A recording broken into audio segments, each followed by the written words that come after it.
Hello जी, नमस्कार। स्वागत है बच्चों आप सभी का डाउटनेट पर।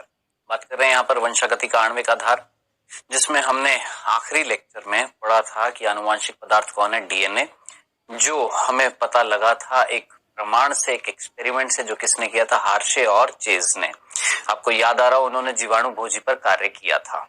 यहाँ तक हम लोगों ने पढ़ लिया था। अब आज हम क्या पढ़ने वाले हैं, आइए देखते हैं। बेटा जी, आज हम पढ़ेंगे आनुवांशिक पदार्थ के गुण, उसके लक्षण, उसके क्या कैरेक्टर हैं, किसके, आनुवांशिक पदार्थ के। और फिर उसके बाद हम देखेंगे क्या, क्विज।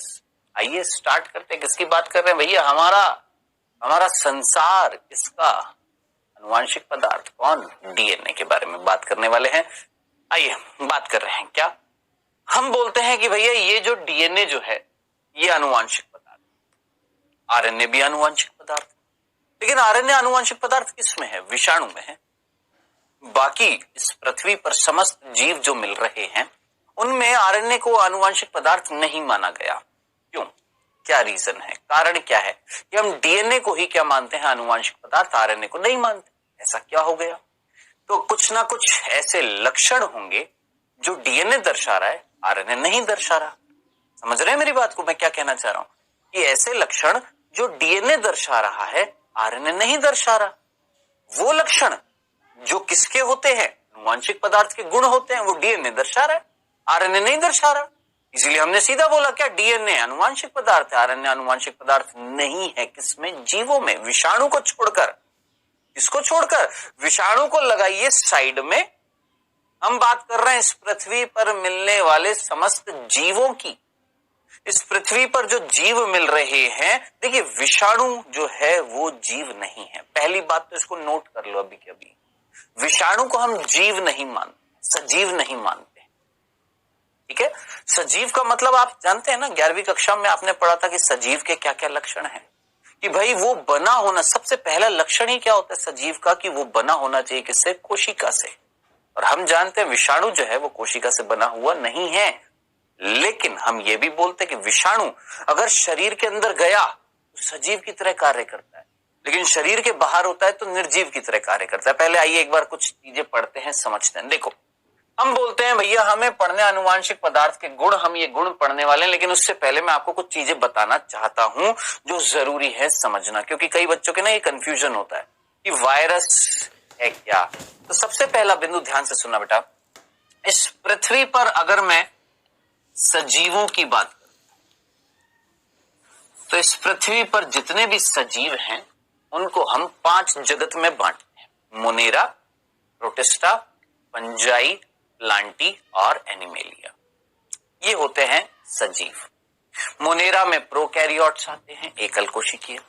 प्रोटिस्टा में यूकैरियोट्स आते हैं, एकल कोशिकीय। जबकि कवक यानी फंजाई, प्लांटे यानी पादप या वनस्पति, और प्राणी यानी जंतु यानी एनिमल्स, ये 3 जगत जो हैं इनमें रखे गए हैं यूकैरियोट्स, लेकिन कौन से, बहुकोशिकीय। यहां तक चीज समझ में आ गई। अब बिंदु जो था समझने वाला वो ये था बाबू, वो ये था, इस पृथ्वी पर हमने सजीव किसको माना है, उनको माना है जिनके अंदर मिल रही है कोशिका। क्या मिल रही है, जो किससे बने हुए, कोशिका। ठीक है, उनको हमने माना है सजीव। अब जितने भी सजीव हैं, सभी सजीवों में हम ये मानते हैं कि आनुवंशिक पदार्थ जो है, जेनेटिक मटेरियल जो है, वो कौन है बाबू, वो है हमारा डीएनए। सजीवों की बात कर रहे हैं, लिविंग ऑर्गेनिजम्स की बात कर रहे हैं, लिविंग ऑर्गेनिज्म, सजीवों की बात कर रहे हैं। आनुवंशिक पदार्थ कौन है, डीएनए है, आरएनए नहीं है। ना ना ना, आरएनए को आनुवंशिक पदार्थ नहीं बोलते। लेकिन अगर मैं पर्टिकुलरली बात करूं किस केस में, हम बात करें अगर विषाणु की, वायरस की, तो विषाणु के केस में डीएनए भी और आरएनए भी आनुवंशिक पदार्थ। अब आपसे अगर मैं प्रश्न पूछूं इस पृथ्वी पर सजीवों में आनुवंशिक पदार्थ कौन है, तो आपका सीधा सीधा आंसर आएगा कौन सर, डीएनए।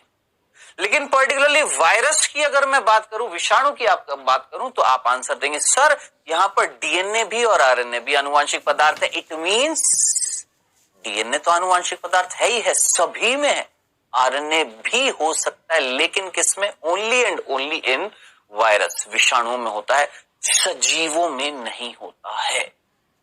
ये चीज याद रखनी है। बताएं क्या इतनी सी बात समझ में आ गई? अब देखिए, वायरस जो होता है, विषाणु जो होता है, इसको ना हम सजीव मानते हैं ना हम निर्जीव मानते हैं। क्यों? क्योंकि जब ये शरीर के अंदर जाता है तो सजीवों की तरह कार्य करता है, शरीर के बाहर होता है तो निर्जीवों की तरह कार्य करता है, निर्जीव रहता है। अब शरीर के अंदर जाता है तो कौन से लक्षण दर्शाता है? सजीवों वाले, जीवित वाले। तो याद रखना, जब ये शरीर के अंदर जाता है तो अपनी संख्या को बढ़ाता है। सोचिए, हम अपनी संख्या को बढ़ा रहे हैं, हाँ हम सजीव हैं, संख्या को बढ़ा रहे हैं। सोचिए, विषाणु जब शरीर के अंदर गया अपनी संख्या को बढ़ा रहा है, कौन सा लक्षण दिखाया? जीवों वाला। लेकिन जब शरीर के बाहर था तो पड़ा हुआ है, कुछ नहीं कर रहा, पड़ा हुआ है, कुछ नहीं कर रहा, कुछ भी नहीं कर रहा। समझ में आया? उस समय ये कौन से लक्षण दिखा रहा है? निर्जीवों के, कुछ नहीं कर रहा, ये पड़ा है, निर्जीव है ना? तो कहने वाली बात जो थी, समझने वाली बात जो थी, वो ये कि विषाणु जो है वो सजीव और निर्जीव की संयोजी कड़ी होती है। याद रखना, किसकी? एक सजीव और एक निर्जीव के बीच की कड़ी, संयोजी कड़ी, कनेक्टिंग लिंक, इसको बोला जाता है, वायरस को बोला जाता है, जो सजीवों के लक्षण भी दिखा रहा है, निर्जीवों के लक्षण भी दिखा रहा है। बीच बीच में मैं डांस भी करता रहता हूं। समझ में आ गया? इतनी सी बात क्लियर है? जबरदस्त। चले आगे, चलो, यहां तक की बात आई होप समझ में आ गई होगी। अब बिंदु जो आ रहा है वो ये कि सर, हम बात कर रहे हैं सजीवों, हम वायरस की तो बात ही नहीं कर रहे हैं, हम बात कर रहे हैं सजीवों की। हमने बोला सजीवों में आनुवांशिक पदार्थ डीएनए है, आरएनए नहीं है। क्यों सर, क्यों? आखिर ऐसा हमने क्यों बोला कि डीएनए आनुवांशिक पदार्थ है, आरएनए नहीं है? क्यों डीएनए एक पीढ़ी से दूसरी पीढ़ी में जा रहा है, आरएनए नहीं जा रहा? भाई, आनुवांशिक पदार्थ का मतलब क्या होता है? जो एक पीढ़ी से दूसरी पीढ़ी में जाता है। सोचिए, एक वायरस से अगर मैं 100 वायरस बनाऊं, एक वायरस से 100 वायरस बन रहे हैं। अगर एक वायरस में डीएनए है, आगे आने वाले 100 वायरस में भी डीएनए है।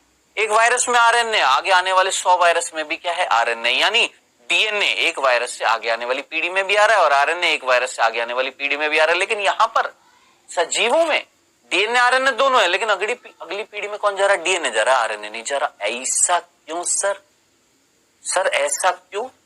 क्यों हम आनुवांशिक पदार्थ डीएनए को बोल रहे हैं, आरएनए को नहीं बोल रहे? क्योंकि कुछ गण हैं, या मैं बोलूंगा कुछ ऐसे लक्षण हैं, है ना? इसके गण नहीं, गुण हैं, कुछ ऐसे गुण हैं, कुछ ऐसे लक्षण हैं इसके जो इसके नहीं है, जिसकी वजह से इसको बोला आनुवांशिक पदार्थ। अब क्या गुण है वो हम देखने वाले हैं। यानी अब वास्तव में हम बात करने वाले हैं किसकी? आनुवांशिक पदार्थ के गुण की, कि कौन से वो गुण हैं जिनके कारण हमने डीएनए को बोला आनुवांशिक पदार्थ। आइए, सबसे पहला गुण ध्यान से सुनना, इधर ही लिख। सबसे पहला गुण जो है आनुवांशिक पदार्थ का यानी डीएनए का, वो है, ध्यान से सुनना, क्या?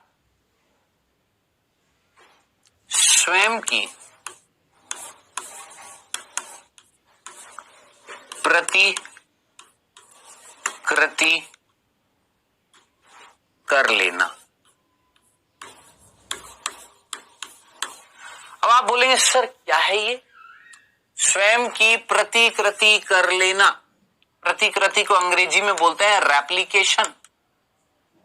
क्या है सर ये? इसका मीनिंग क्या है सर? रेप्लिकेशन का मीनिंग क्या होता है? प्रतिकृति का मतलब क्या होता है? बाबू जरा सिंपल सी चीज है, देखो, आपने कभी फोटोकॉपी तो कराई होगी, जरूर कराई होगी फोटोकॉपी, है ना? हम एक पन्ना लेकर गए, मशीन में डाला, उस मशीन ने फोटोकॉपी करके एक और पन्ना बना दिया, बिल्कुल हूबहू उसके जैसा, यानी 1 से 2 बन गए, कॉपी बना दी ना। तो प्रतिकृति का मतलब कॉपी बनाना ही। कि मेरे पास ये डीएनए था, ठीक है, मेरे पास कौन था? ये डीएनए, मैंने इसकी प्रतिकृति कर दी।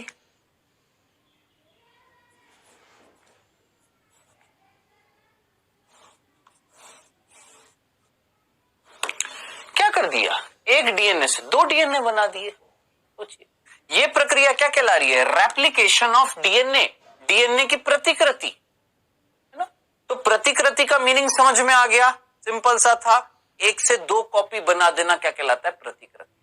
चल, अब बात आ रही है क्या कि ये खूबी होनी चाहिए इसकी आनुवांशिक पदार्थ की। अब आप बोलेंगे सर क्यों, क्यों ये खूबी होनी चाहिए?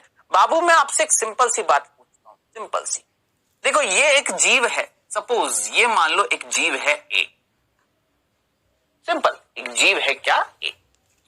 अब मैं जानता हूं इसके अंदर ये देखो, ये मान लो इसका हम बोल रहे हैं इसका ये सर आनुवांशिक पदार्थ है, ठीक है भैया। अब मैं इस ए से अगली पीढ़ी लाना चाहता हूं बी। सुनना, समझना, फील करना मैं क्या कहना चाह रहा हूं। ये एक ए जीव है, इससे बी जीव, इसकी संतान उत्पन्न होने वाली है। अलैंगिक जनन है, मान लेते। कौन सा जनन है? अलैंगिक जनन है। लैंगिक जनन नहीं करा रहा, अलैंगिक जनन है। जरा सोचिए, यहां से यहां क्या जाना चाहिए? वो पदार्थ जिसे हम क्या बोलते हैं, आनुवांशिक पदार्थ बोलते हैं, एक पीढ़ी से दूसरी पीढ़ी में जाएगा, लक्षणों को उत्पन्न करेगा, है ना। तो भैया यहां से यहां अगर मैं इसको आनुवांशिक पदार्थ बोल रहा हूं, ये अगर यहां पर चला गया सारा का सारा, यहां से उठकर यहां आ गया, तो इसमें तो कुछ बचा ही नहीं। ऐसे थोड़ी ना होगा। तो हमें क्या करना पड़ेगा, इसकी एक कॉपी बनानी पड़ेगी। यानी इस डीएनए ने क्या करा, इस डीएनए ने, ये वाला जो डीएनए था, इसने अपनी कॉपी बना ली, दो बन गए बंदर। ये लो साहब, कितने बन गए? दो। दो में से एक तो यहीं रह गया और एक अगली पीढ़ी में चला गया। बताएं, सिंपल सी बात समझ में। क्यों करी हमने प्रतिकृति, किस लिए करी थी भैया? अगली पीढ़ी में अगर किसी पदार्थ को आपको भेजना है तो आप उसकी कॉपी बनाएंगे, तभी तो वो वही कॉपी तो आगे जाएगी कि नहीं जाएगी। सोचिए, मेरे पास एक पन्ना है और मैं चाहता हूं उस पन्ने में जो प्रश्न है, उस पन्ने में जो प्रश्न है वो मेरा दोस्त भी पढ़ ले, उसके पास भी चला जाए। मैं क्या करूंगा, उसकी कॉपी बनाऊंगा, एक कॉपी उसको दूंगा, एक कॉपी अपने पास रखूंगा। बस वही चीज है यहां पर, है ना। तो एक कोशिका थी जिसके अंदर, एक कोशिका है जिसके अंदर आनुवांशिक पदार्थ जो है उसको अगली कोशिका में भेजना है, अगली पीढ़ी में भेजना है, नेक्स्ट पीढ़ी में भेजना है। तो हमें क्या कराना पड़ेगा, उस आनुवांशिक पदार्थ की प्रतिकृति करानी पड़ेगी, जिसमें से एक कॉपी अगली पीढ़ी में जाएगी। इस क्षमता को हम क्या बोलते हैं, प्रतिकृति। अब बताएं, क्या प्रतिकृति होना चाहिए था या नहीं होना चाहिए? बिल्कुल होना चाहिए था। तो कहीं ना कहीं जो आनुवांशिक पदार्थ है उसका सबसे पहला गुण क्या होना चाहिए कि वो अपनी रेप्लिकेशन कर सके, अपनी कॉपी बना सके। अब ये मत पूछना कैसे होएगा सर, ये कैसे होएगी, क्योंकि ये हम नेक्स्ट लेक्चर में पढ़ेंगे। क्या प्रतिकृति? अभी सिर्फ इतना सा कि सर ये प्रतिकृति जो होता है, ये समझ में तो आ गया, ये गुण होता है किसका, आनुवांशिक पदार्थ। अब सुनना, अब जो इंपॉर्टेंट चीज है ध्यान से सुनना, समझना। देखिए यहां पर हम गुण पढ़ रहे थे जिसमें सबसे पहला गुण था क्या भैया, प्रतिकृति होना। अब ध्यान से सुनिएगा, ये गुण जो है ना प्रतिकृति का, ये बेटा जी डीएनए में भी होता है और आरएनए में भी होता है। अब आप बोलेंगे ओहो सर उड़ी बाबा, आरएनए भी अपनी प्रतिकृति कर सकता है। आप बोलेंगे क्या सर, आरएनए भी प्रतिकृति कर सकता है, डीएनए भी प्रतिकृति कर सकता है? उस हिसाब से तो सर, उस हिसाब से सर डीएनए भी आनुवांशिक पदार्थ है, आरएनए भी। मैंने कहा प्रभु, मैंने सारे गुण नहीं बताए ना, अभी सिर्फ पहला गुण बताया ना। तो पहला गुण जो है वो होना चाहिए किसका, आनुवांशिक पदार्थ का। और हम बोलते हैं आनुवांशिक पदार्थ डीएनए है, लेकिन अपवाद स्वरूप ये पहला गुण आरएनए में भी मिलता है। अब ठीक है, अब समझ में आ गया। तो जो पहला गुण था होना चाहिए किसका, आनुवांशिक पदार्थ का। यस, होता भी है, बिल्कुल होता है, लेकिन अपवाद स्वरूप ये गुण जो है ये आरएनए में भी मिलता है। मैं क्या करूं, मैं क्या करूं, मिलता है, मिलता है, मिलता है। चलो चलो सर, ये पहला गुण समझ में आ गया और ये दोनों में मिलता है। उस हिसाब से अभी हम ये तय नहीं कर सकते कि डीएनए आनुवांशिक पदार्थ है कि आरएनए, दोनों हो सकते हैं। मैंने कहा चलो जी ठीक है, ये होना चाहिए, ये गुण होना चाहिए, दोनों में मिल गया, ओके, नो टेंशन। चलिए, ये पहला गुण। आइए दूसरा गुण पढ़ते हैं। ये हमारा पहला गुण था, आइए दूसरा गुण पढ़ते हैं। अब दूसरा गुण जो है ना बाबू, वो होता है किसमें, डीएनए। और जो दूसरा गुण है वो है रासायनिक आधार पर स्थिरता। रासायनिक आधार पर स्थिरता यानी हम बोलेंगे स्थिरता का मतलब समझ में आता है, स्थायीपन। स्थिरता का मतलब स्थायी, स्टेबल। अब मैं आपको एक चीज बताने वाला हूं, ध्यान से सुनिएगा बेटा जी, ध्यान से सुनिएगा, समझना इस चीज को। देखिएगा, हमारे पास डीएनए भी है और हमारे पास आरएनए भी है। मैं आपसे एक सिंपल सा प्रश्न पूछने की गुजारिश कर रहा हूं। मुझे एक सिंपल सी चीज बताइएगा, सोच समझ कर। आप एक मोबाइल खरीद कर आए, है ना? दो मोबाइल हैं। एक मोबाइल है जो अगर गिर गया, पहली बार में गिर गया, उसकी रिपोर्ट आई, मतलब ये मेरे पास दो मोबाइल है मानना, जिसमें ये वाला जो मोबाइल है इसको मैंने गिरा, जमीन पर टूट गया। दूसरा जो मोबाइल है इसको मैंने गिरा, नहीं टूटा, ठीक है। दूसरी बार गिरा फिर भी नहीं टूटा, तीसरी बार गिरा फिर भी नहीं टूटा, चौथी बार में जाकर ये भी टूट गया। चलो, अब आप मुझे बताएं कौन दोनों में से ज्यादा स्टेबल है? ये वाला, ये वाला। ऑब्वियस सी बात है, ये वाला ज्यादा, ये ज्यादा स्टेबल है। कौन लंबे समय तक चलेगा? सर ये वाला लंबे समय तक चलेगा। इतना सा बिंदु समझ में आया? अब आप मुझे बताओ, सोच समझकर, आप एक आनुवांशिक पदार्थ कैसा चाहते हो? जो बार बार बदलता रहे, जल्दी जल्दी चेंज होता रहे, जल्दी जल्दी टूटता रहे, या वो जो स्थायी हो, जो स्टेबल हो, जो बना रहे, जिसमें अचानक से, धड़म से, फटाफट से, जल्दी जल्दी परिवर्तन ना आए?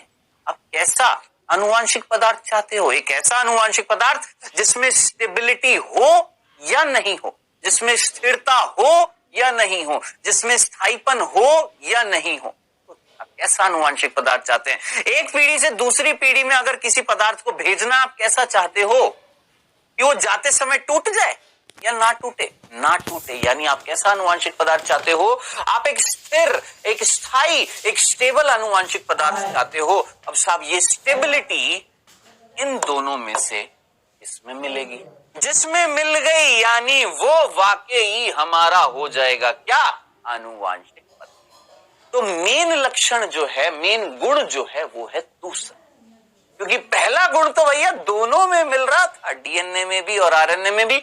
ये गुण जो है ना, ये डिसाइड करेगा कि कौन है आनुवांशिक पदार्थ। आइए देखते हैं कौन ज्यादा स्थायी है। बेटा सिंपल सी बात है, सबसे पहले तो मैं आपको इस एग्जांपल से बताता हूं। ये मेरे पास दो डंडी है, ठीक है, और दोनों को मैंने जोड़ दिया। अब इन दोनों को मैंने तोड़ने की कोशिश, ये पहली कंडीशन। ये दो डंडी थी, ठीक है, आपस में जोड़ दिया और फिर इनको तोड़ने की कोशिश करी। ठीक है सर, ये एक डंडी है, एक डंडी, इसको तोड़ने की कोशिश करी। थोड़ा सा तो कॉमन सेंस लगा लो, इतना तो बुद्धि लगा सकते हो। कौन जल्दी टूट जाएगा? आप सीधा बोलेंगे सर आरएनए जल्दी टूट जाएगा। यानी जो द्विरज्जु की संरचना जो होती है वो ज्यादा स्थायी होती है। प्रभु नीट का ये प्रश्न है, ध्यान से सुनना। डीएनए आरएनए से ज्यादा स्थायी होता है? हाँ होता है। कैसे? सबसे पहली चीज, डीएनए जो होता है वो द्विरज्जु की होता है और आरएनए एकल रज्जु की होता है। मैं वायरस की बात नहीं कर रहा हूं, यहां पर वायरस मत घुसेड़ देना कि सर वायरस में तो एकल रज्जु की था ना डीएनए। वायरस को साइड में रखो, हम वायरस की बात नहीं कर रहे, हम बात कर रहे किसकी? सजीवों की। और वायरस सजीव नहीं है। तो बाबू जरा सोचिए, डीएनए द्विरज्जु की, आरएनए एकल रज्जु की, कौन जल्दी टूट जाएगा? कौन जल्दी बिखर जाएगा? कौन जल्दी फटाक से, धम्म देनी से टूट जाएगा, बिखर जाएगा, समाप्त हो जाएगा? सोचिए, आप बोलेंगे सर आरएनए एकल रज्जु की है ना, जबकि डीएनए द्विरज्जु की है। तो बाबू जो प्रश्न पूछा जाता है ना नीट में, वो ये डीएनए का स्थायीपन, डीएनए में स्टेबिलिटी किसके कारण आती है? कौन से बंध के कारण आती है? आंसर सोच समझकर मुझे बताना। सोचिए, आपकी ये दो रज्जु हैं और ये मैं आपको पहले भी बता चुका, ये दो रज्जु हैं और इन दोनों रज्जु के बीच में जो बंध है वो भी आप जानते हैं। कौन सा बंध है? जरा सोचिए। सर ये है हाइड्रोजन बंध। Well done. कौन सा बंध था? ये हाइड्रोजन बंध था। बाबू जरा सोचिए, अगर ये हाइड्रोजन बंध यहां से समाप्त हो जाए, जूम, कौन खत्म हो जाए? हाइड्रोजन बंध। ये डीएनए क्या हो जाएगा? दोनों रज्जू अलग हो जाएंगे। हो जाएंगे? नहीं होंगे? हो जाएंगे, है ना? अब जरा सोचिए, ये डीएनए की दोनों रज्जू हो जाएंगी अलग। अगर कौन हट जाए? हाइड्रोजन बंध टूट जाए। आप बोलेंगे सर कौन तोड़ देगा? बेटा जी याद रखना, अगर आप डीएनए को गर्म करते हो ना, डीएनए को गर्म करते हो तो इसका हाइड्रोजन बॉन्ड टूट जाता है, हाइड्रोजन बंध टूट जाता है, एक दूसरे से अलग हो जाता है। लेकिन खासियत देखो डीएनए की, अरे बहुत जबरदस्त है भैया। ये डीएनए को आपने गर्म किया, गर्म करने से इसके दोनों रज्जू के बीच में जो हाइड्रोजन बंध जो था, जो इस डीएनए को स्टेबिलिटी, स्थायीपन दे रहा था, वो टूट गया था, जिससे डीएनए एकल रज्जू की हो गया था। लेकिन अगर तापमान वापस से सामान्य हो गया ना, तो भैया ये विषम वापस से क्या हो जाएंगे? जुड़ जाएंगे।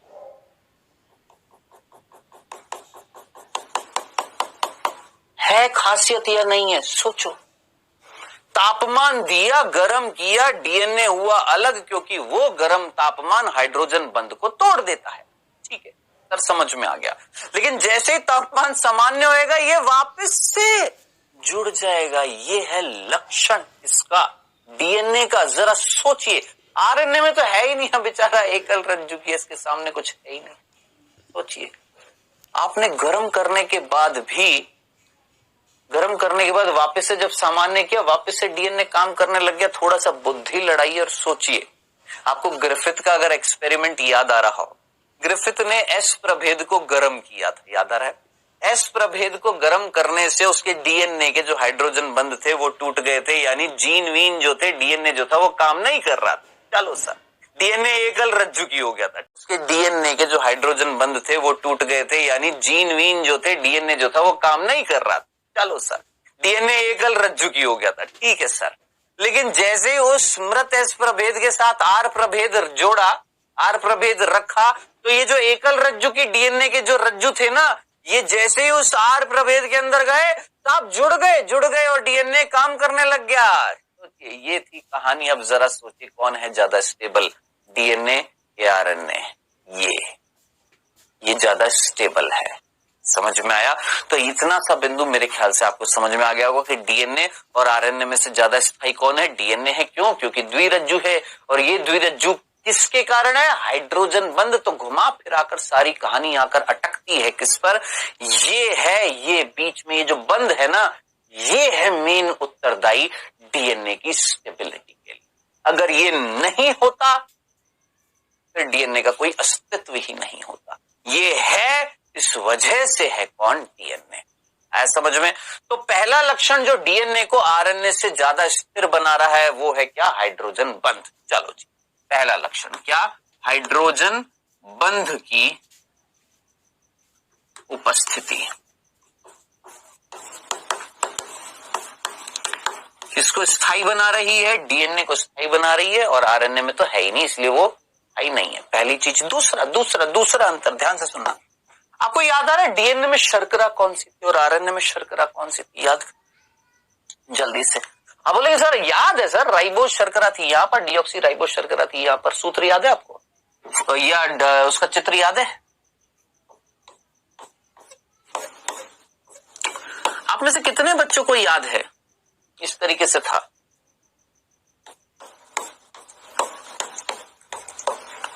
कितने बच्चों को याद है? दोनों में अंतर कहां पर आया था? सर दूसरे कार्बन पर आया था। यहां पर था HOH, सर यहां था HH।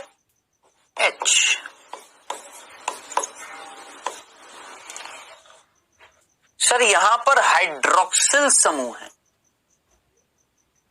सर यहां पर अल्कोहल का समूह है, OH। मुझे सिर्फ इतनी सी बात बता दो, एक OH समूह है और एक हाइड्रोजन है सिंपल, कौन ज्यादा क्रियाशील है? सिंपल एक केमिस्ट्री का एक प्रश्न है। कौन जल्दी रिएक्ट कर जाएगा? कौन जल्दी से रिएक्ट कर जाता है? कौन ज्यादा क्रियाशीलता दिखाता है? OH, H? एक अल्कोहलिक समूह या सिंपल हाइड्रोजन? सोचिएगा। सोचिएगा, दिमाग लगाइएगा। इतना तो लगा लिया होगा, इतनी तो पढ़ रहे हैं आप केमिस्ट्री है। तो कौन ज्यादा रिएक्टिव है? ये ज्यादा रिएक्टिव है, ये ज्यादा क्रियाशील है। इसके साथ मान लेते हैं कोई आया समूह एल्डिहाइड का, जुड़ गया। कार्बोक्सिलिक अम्ल का समूह आया, इसके साथ जुड़ गया। ठीक है, एसिटाइल आया, इथाइल आया, मिथाइल आया, इसके साथ क्या हो जाएंगे? जुड़ जाएंगे। यानी ये ज्यादा रिएक्टिव है, ये ज्यादा क्रियाशील है इससे। अब जरा सोचिए, ये ज्यादा क्रियाशीलता दिखा रहा है। आप बोलेंगे सर बड़ा अच्छा लग रहा है सुनकर, ये ज्यादा क्रियाशीलता दिखा रहा है। ये इतनी क्रियाशीलता नहीं दिखा रहा, ये क्रियाशीलता इतनी नहीं दिखा रहा, ये ज्यादा क्रियाशीलता दिखा रहा है। बंधु जरा सोचिए, जो ज्यादा क्रियाशीलता दिखाएगा वो बार बार बार बार रिएक्ट करेगा, और बार बार बार बार रिएक्ट अगर करेगा तो बार बार बार बार बदलेगा। समझ में आया? जय जय शिव शंकर, डमरू चला दिया हमने। हाँ जी, क्या बार बार बार बार बदलेगा? क्यों? बार बार बार बार रिएक्ट कर रहा है। क्यों? क्योंकि OH सिंपल। देखिए OH समूह है, ज्यादा रिएक्टिव है, ज्यादा हम बोलेंगे क्रियाशील होता है, तो जल्दी जल्दी क्रिया करेगा तो जल्दी जल्दी बदलेगा, जल्दी जल्दी बदलेगा। तो जरा सोचिए, जो चीज जल्दी जल्दी बदलती है वो स्थायी कहलाती है कि अस्थायी कहलाती है? सोच, सिंपल सा प्रश्न में आपसे पूछ रहा हूं। जो जल्दी जल्दी बदलता है, जल्दी जल्दी बदलता है, उसको हम स्थायी बोलते हैं कि अस्थायी बोलते हैं? अस्थायी। अब जरा सोचिए, आरएनए जो है वो जल्दी जल्दी बदल रहा है। क्यों बदल रहा है? क्योंकि उसकी शर्करा के दूसरे कार्बन पर OH समूह है। डीएनए जल्दी जल्दी नहीं बदलता। क्यों? क्योंकि उसकी शर्करा की दूसरे कार्बन पर OH समूह नहीं है। अब जरा सोचिए, आए दिन रोज रोज नए नए वायरस आते हैं। जरा सोचा है आपने? कभी कोरोना वायरस है, कभी इबोला वायरस है, कभी फलाना वायरस है, कभी डिमका वायरस है। ये इतने सारे वायरस जो आ रहे हैं, ये कैसे आ रहे हैं? चेंजेस से, परिवर्तन से। तो याद रखना बाबू, आरएनए जो है वो अस्थायी होता है।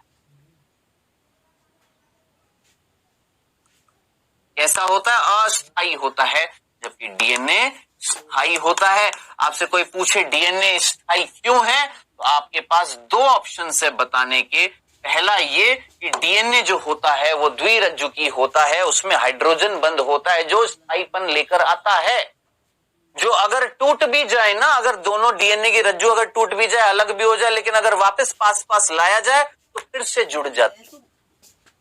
ठीक है, तो पहला बिंदु। दूसरा, डीएनए में जो शर्करा होती है डीऑक्सीराइबोज होती है, जिसमें दूसरे कार्बन पर OH समूह नहीं है, जबकि यहां पर आरएनए में दूसरे कार्बन पर OH समूह जो ज्यादा क्रियाशीलता दर्शाता है, जल्दी से रिएक्ट कर जाता है, फटाफट अभिक्रिया दर्शा देता है, इसलिए बार बार बदलता रहे। ये थे हमारा दूसरा बिंदु। किसका बेटा? रासायनिक आधार पर स्थिरता होनी चाहिए। किसमें? आनुवांशिक पदार्थ में। वो उसका मेन गुण है जो डीएनए में मिला, आरएनए में नहीं मिला। बताएं, सिंपल सा था। आइए तीसरा बिंदु, और क्या गुण होना चाहिए? ध्यान से सुनना बेटा।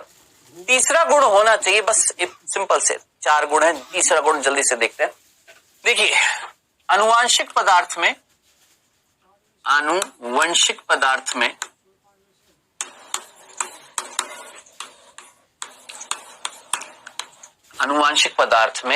उत्परिवर्तन, यानी ऐसे परिवर्तन जो अचानक से और धीमी गति से आ रहे हैं। धीमी गति से,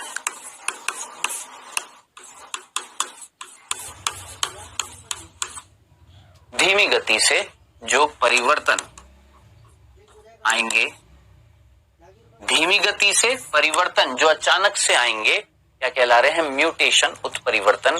ये उत्परिवर्तित होने की क्षमता होनी चाहिए। क्या? आनुवांशिक पदार्थ में उत्परिवर्तन की क्षमता होनी चाहिए। क्या? उत्परिवर्तित होने की क्षमता होनी चाहिए। उत्परिवर्तित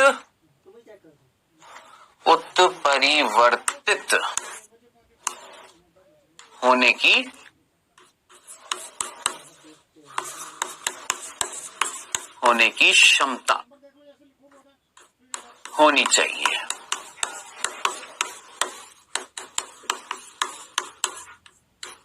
ठीक है, अब आप बोलेंगे सर अभी तो आपने बोला था परिवर्तन नहीं आने चाहिए। अभी तो आपने बोला था सर परिवर्तन तो यहां पर आ रहे हैं, बार बार परिवर्तन तो यहां आ रहे हैं, यहां नहीं आ रहे। मैं आपसे क्या कह रहा हूं, देखो परिवर्तन यहां पर आ रहे हैं, बार बार आ रहे हैं। मैंने ये तो नहीं कहा कि यहां पर नहीं आ रहे हैं, आएंगे, यहां पर भी आएंगे। अब आप बोलेंगे अगर यहां पर भी आएंगे परिवर्तन और यहां पर भी आ रहे हैं तो फर्क क्या हुआ? देखिए यहां पर जल्दी फटाफट आ रहे हैं, तेजी से आ रहे हैं, जल्दी आ रहे हैं, फटाफट चेंजेस आ रहे हैं। यहाँ पर धीमी गति से आएंगे और ऐसे उत्परिवर्तन आएंगे, ऐसे बदलाव आएंगे जो जरूरी है किस चीज के लिए? विकास के लिए। आप मुझे बताएं ना, एक सिंपल सी बात मुझे बताएं, आप इवोल्यूशन नाम जानते हैं, विकास नाम जानते हैं? हमारे जो पूर्वज थे वो कौन थे? आप में से कई बोलेंगे सर बंदर थे। कृपया करके आज के बाद मत बोल देना हमारे पूर्वज बंदर थे, कतई नहीं थे। पहली बात तो ये ध्यान से सुन लो। पता नहीं ये कहां से ये निकली है ये शब्द कि हमारे पूर्वज बंदर थे। अरे नहीं थे रे भाई, हमारे पूर्वज बंदर नहीं है, हमारे पूर्वज कपी के समान है। अब आप बोलेंगे सर कपी क्या होते हैं? तो बंदर वो होते हैं जिनमें होती है पूंछ, और कपी वो होते हैं जिनमें नहीं होती है पूंछ। जैसे चिंपैंजी, जैसे गोरिल्ला, जैसे ओरेंगुटान, जैसे गिबॉन। फिर से बोलूं, चिंपैंजी, गोरिल्ला, ओरेंगुटान, गिबॉन, ये क्या है? कपी कहलाते हैं, एप्स बोलते हैं। तो हमारे जो पूर्वज जो थे वो कतई बंदर नहीं थे। हाँ, दिखने में थोपड़ा जो था उनका ऐसा लगता है जैसे बंदरों के जैसा था, इसलिए बस ये प्रथा चली आ रही है क्या कहने की कि हमारे पूर्वज बंदर थे। नक्को, ऐसा नहीं है, हमारे पूर्वज कपी के समान थे। अब सुनिएगा जो बात जो है, हमारे पूर्वज कपी के समान थे। हमारे पूर्वज जो थे ऐसे चलते थे, दोनों हाथ दोनों पैरों से चलते, धीरे धीरे सीधे होकर चलने लगे। क्या आ रहे हैं? बदलाव। क्या हो रहा है? विकास। किसमें आ रहे हैं ये बदलाव? कहां पर आ रहे हैं ये बदलाव? अरे भैया बदलाव किसमें आएंगे? आपने 5वां चैप्टर पढ़ा, याद करिए, याद करिए। जीन, वहां पर आपने मेंडल के बारे में पढ़ा था, वहां पर फिनोटाइप जीनोटाइप पढ़ा था। जीनोटाइप क्या होते हैं? जीन्स होते हैं। जीन्स ही तो आगे चलकर अपने आप को अभिव्यक्त करते हैं और फिनोटाइप उत्पन्न करते हैं, लक्षण उत्पन्न करते हैं। जरा सोचिए, आप जीन में चेंज करेंगे, आप आनुवांशिक पदार्थ में चेंज करेंगे, तभी तो लक्षण चेंज होंगे या नहीं होंगे, तभी तो सीधा चलेगा या नहीं चलेगा। जब जीन्स में बदलाव आएगा, जब आनुवांशिक पदार्थ में बदलाव आएगा, तो भैया बदलाव तो लाने पड़ेंगे, लेकिन एकदम से धड़ाम से फटाक से लाने की जरूरत नहीं है कि मनुष्य को ही खत्म कर दो। समझ में आया? तो बदलाव आने चाहिए, धीरे धीरे आने चाहिए, जो विकास के लिए उत्तरदायी हो। ऐसे उत्परिवर्तन आने चाहिए किसमें? आनुवांशिक पदार्थ में। तो ये आनुवांशिक पदार्थ में उत्परिवर्तन लाओगे फायदेमंद, तभी तो आगे विकास होगा कि नहीं होगा। सिंपल। चलिए, ये थे सिंपल से 3 गुण किसके? आनुवांशिक पदार्थ के। आखिरी गुण बेटा आनुवांशिक पदार्थ का जो है वो ये कि आनुवांशिक पदार्थ मेंडल के जो नियम है, या मेंडल के जो भी मेंडल ने बातें बताई हैं उसके अनुसार कार्य करना चाहिए।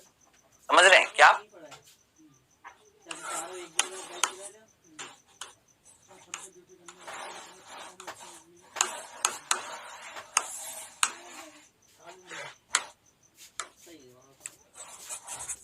मेंडल के कार्यों के अनुरूप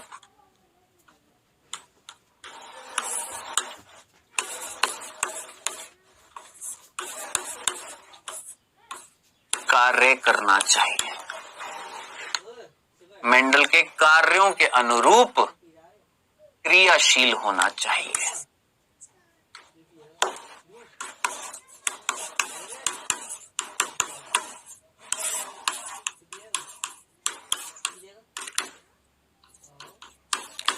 अब देखिए, ये जो चौथा गुण है ना, ये फालतू का है। देखो सीधी सी बात है, आप मेंडल जानते हैं, मेंडल ने बताया कि भैया वंशागति का आधार जो था वो कौन था? कोई ना कोई पदार्थ था जो एक पीढ़ी से दूसरी पीढ़ी में जा रहा है। प्रभावी जो है अपने आप को अभिव्यक्त कर रहा है, अप्रभावी अपने आप को अभिव्यक्त नहीं कर रहा है। ये हम सब पढ़ चुके हैं, पढ़ा है ना। अब ये गुण जो है ये किस में होना चाहिए? आनुवांशिक पदार्थ में। यानी जो जो चीजें मेंडल ने बताई वो होनी चाहिए किसमें? आनुवांशिक पदार्थ में। और वो होती है डीएनए में, वो होती है। डीएनए का भाग जो जीन जो प्रभावी होएगा वो अपने आप को अभिव्यक्त करेगा। जो नहीं होएगा, प्रभावी होएगा, अपने आप को अभिव्यक्त नहीं कर रहा है। अपवाद हर जगह होंगे, जैसे अपूर्ण प्रभाविता याद करिए पढ़ा था, सह प्रभाविता हम लोगों ने पढ़ा था। तो कुल मिलाकर कहने वाली, तोड़ मरोड़ कर कहने वाली जो चीज जो है, आनुवांशिक पदार्थ के अंदर वो सारे लक्षण होने चाहिए जो मेंडल ने बताए। प्रभाविता होनी चाहिए, पृथक्करण होना चाहिए, है ना। तो वो सारी चीजें जो उसने नियम दिए थे वो सब कुछ होने चाहिए किसके अंदर, एक आनुवांशिक पदार्थ में। और बाबू वो सब कुछ मिलता है किसमें, डीएनए। आरएनए में ये चीजें नहीं मिलती है जो मेंडल ने बताई थी।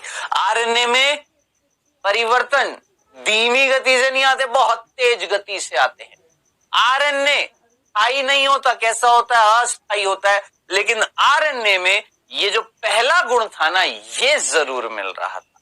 यानी आनुवांशिक पदार्थ के गुण जो हमने 4 पढ़े, उन 4 में से 3 गुण, उन 4 में से 4 गुण मिल रहे थे किसमें, डीएनए में।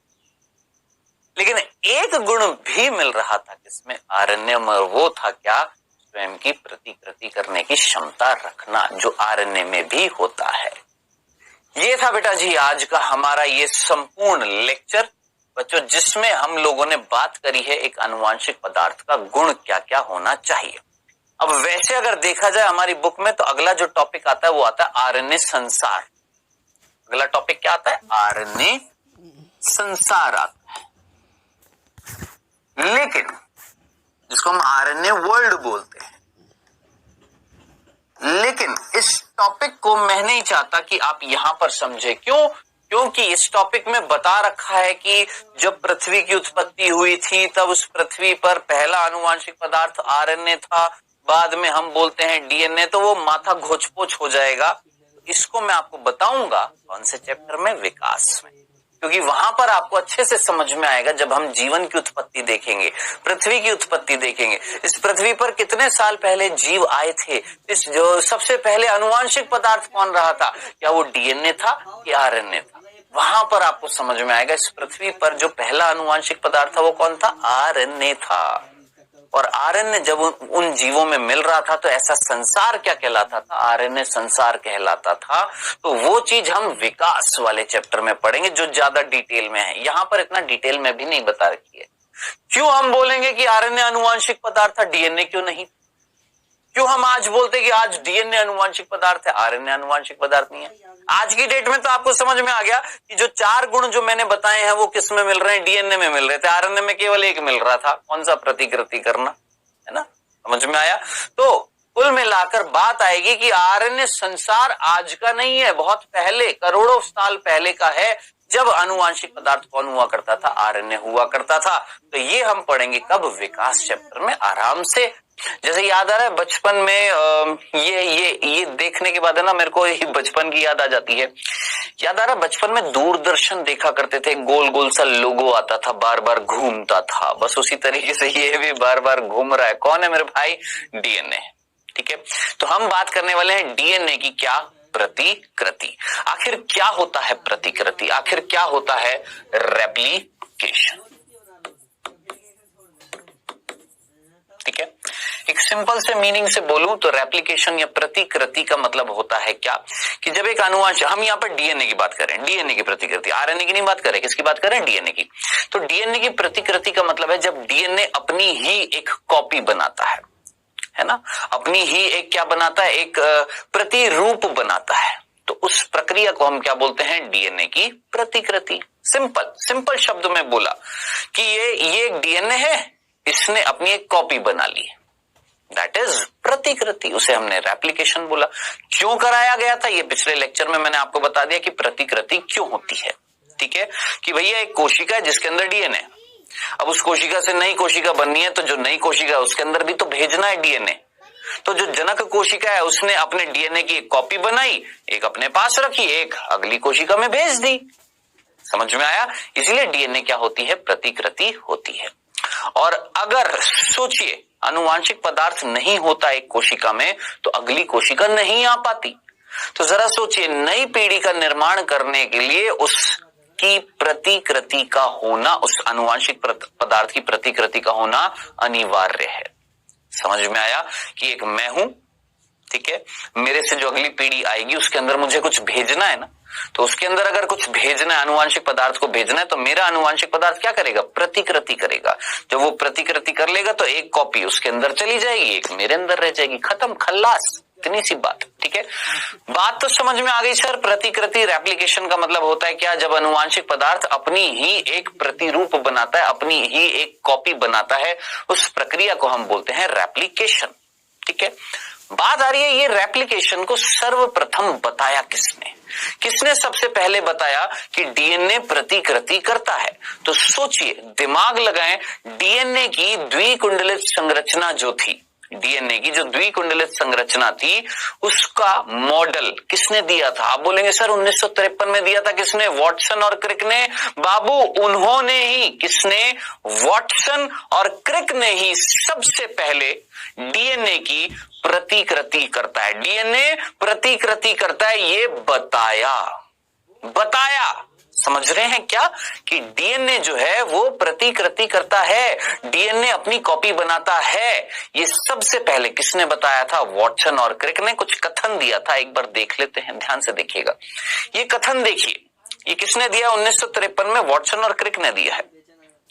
विशिष्ट युग्मन की जानकारी के बाद अनुवांशिक पदार्थ के नए रूप के निर्माण की प्रक्रियाओं के बारे में तत्काल प्रतिपादन करने से बचा नहीं जा सकता। अब आप बोलेंगे सर ये जो वॉटसन और क्रिक ने बताया, ये क्या लिखा हुआ है सर, समझ में नहीं आ रहा। मैंने कहा टेंशन नहीं, एक बार इसी चीज को एक बार अंग्रेजी में और देख लेते हैं क्या लिखा हुआ है। देखिए अंग्रेजी में लिखा हुआ है, it has not escaped our notice. थोड़ी बहुत अंग्रेजी हमें आनी चाहिए, अंग्रेजी पढ़ते हैं ना, कि ये वॉटसन और क्रिक बोल रहे हैं कि ये हमें नहीं भूलना चाहिए, it has not escaped our notice, यानी ये हमारी जानकारी में होनी चाहिए ये बात, क्या, that the species pairing, the specific, sorry species बोल दिया, the specific pairing we have postulated, postulated का मतलब प्रतिपादित करना, कि हमने दैट स्पेसिफिक पेयरिंग, यानी वो जो युग्मन जो हो रहा था ना, दो रज्जु के बीच में युग्मन हुआ है ना, ये दो रज्जु वी हैव पोस्टुलेटेड, पोस्टुलेटेड का मतलब प्रतिपादित करना, कि हमने दैट स्पेसिफिक पेयरिंग, यानी वो जो युग्मन जो हो रहा था ना, दो रज्जु के बीच में युग्मन हुआ है ना, ये दो रज्जु के बीच में युग्मन होता है, यानी दोनों रज्जु आपस में जुड़ी हुई होती है हाइड्रोजन बंध के द्वारा। ये किसने बताया, ये द्विकुंडलित या द्विरज्जु की मॉडल जो था ये किसने दिया, वॉटसन और क्रिक ने। यही तो बताया कि दो डीएनए की रज्जु हैं, आपस में जुड़ी हुई है हाइड्रोजन बंध से, यानी युग्मित है, आपस में जुड़ी हुई है। ठीक है, तो वो ये बोल रहे हैं कि हमें ये नहीं भूलना चाहिए कि जो एक निश्चित पेयरिंग हो रही थी, जुड़ रही थी दो रज्जु एक दूसरे से, जो हमने मतलब वी का मतलब हमने, यानी वॉटसन और क्रिक ने जो प्रतिपादित किया, ये संज्ञान में रखना है हमें कि वो पेयरिंग जो है वो आगे चलकर क्या बनाती है, कॉपी बनाती है। क्या बनाती है, अपनी कॉपी बनाती है। ये हमें नहीं भूलना चाहिए कि वो जो कॉपी बनाने का जो मैकेनिज्म है, वो जो प्रक्रिया जो है, जो आनुवांशिक पदार्थ दिखाएगा। अब देखिए अंग्रेजी के शब्दों में कई बार चीजें आसानी से समझ में आ जाती है, कई बार हिंदी में नहीं आती है। फिर से बोलूं वापस से, देखो क्या बोला वॉटसन क्रिक ने कि भैया हम वॉटसन और क्रिक हमने ये बताया कि जो डीएनए जिसकी दो रज्जु आपस में जुड़ी हुई हैं, युग्मित है, ये हमने प्रतिपादित किया। वी हैव पोस्टुलेटेड, यानी हमने प्रतिपादित किया। इमीडिएटली हमें ये भी नहीं भूलना चाहिए कि ये जो युग्मित दो रज्जु है ना, ये एक प्रक्रिया, एक मैकेनिज्म के द्वारा ये जो आनुवांशिक पदार्थ है, कौन, डीएनए, ये अपनी क्या बनाएगा, कॉपी बनाएगा, कॉपी बनाएगा, कॉपी बनाएगा। और उसी कॉपी बनने की जो प्रक्रिया है वो क्या कहलाती है, प्रतिकृति। तो आपसे कोई पूछे प्रतिकृति के बारे में सर्वप्रथम किसने बताया मेरे भाई, तो वॉटसन और क्रिक ने सर्वप्रथम बताया कि डीएनए की क्या होती है, प्रतिकृति होती है। सिंपल। चलें आगे, अब आगे समझते हैं, ध्यान से सुनिएगा। देखिए डीएनए की प्रतिकृति हमें समझनी है तो गौर से सुनिएगा, समझिएगा। देखो इसको क्रम में कैसे पढ़ना है समझना बाबू, ध्यान से सुनिएगा। इस टॉपिक से ना प्रश्न पूछे जाते हैं और बहुत बढ़िया प्रश्न पूछे जाते हैं। ठीक है, टॉपिक कैसे स्टार्ट किया हमने? प्रतिकृति। प्रतिकृति का मीनिंग अपनी ही कॉपी बनाना। क्या कहला रहा है? प्रतिकृति कहला रहा है। ठीक है, समझ में आ गया? चलो, किसने सर्वप्रथम बताया? वॉटसन और क्रिक ने बताया। बस दो ही तो बिंदु बताया अभी तक मैंने कि प्रतिकृति क्या होता है। सिंपल, डीएनए से एक और डीएनए का बनना। इसको ना कई बार बुक्स में इस तरीके से भी दे रखा होता है। देखिए कैसे, इस तरीके से सिंबल दे रखा होता है, डीएनए से डीएनए का बनना। दिख रहा है? डीएनए से डीएनए का बनना क्या कहलाता है? प्रतिकृति। ठीक है, और सिंपल भाषा में मैं एक व्यक्ति हूं, है ना, मेरे जैसा ही एक और अगर बन जाए तो क्या मैं बोलूंगा? मेरी क्या बन गई है? कॉपी बन गई है। तो बस उसी तरीके से एक डीएनए की क्या बनती है? कॉपी बनती है, उसे हम बोलते हैं प्रतिकृति। सबसे पहले किसने बताया? वॉटसन और क्रिक ने। अब इंपॉर्टेंट चीज क्या है, ध्यान से सुनना। इंपॉर्टेंट चीज है बेटा जी क्या, ये जो प्रतिकृति प्रक्रिया होती है ना, ये कैसी होती है? ध्यान से सुनना। ये होती है, ये अर्ध संरक्षी होती है। अर्ध संरक्षी होती है। अब अर्ध संरक्षी को अंग्रेजी में बोलते हैं सेमी कंजर्वेटिव। क्या बोलते हैं? Semi conservative. ठीक है, अब क्या मतलब है सर? अर्ध संरक्षी का मतलब क्या होता है, जिसको हमने अंग्रेजी में सेमी कंजर्वेटिव बोला है? इसका मीनिंग क्या है? आइए समझते हैं, बहुत सिंपल सी चीज है। आइए देखिए, ध्यान से देखिएगा। देखिए बेटा, ये डीएनए है, देखो लाल रंग की इसकी मैं रज्जू दिखा रहा हूं आपको। कैसी रज्जू है? लाल रंग की। ठीक है,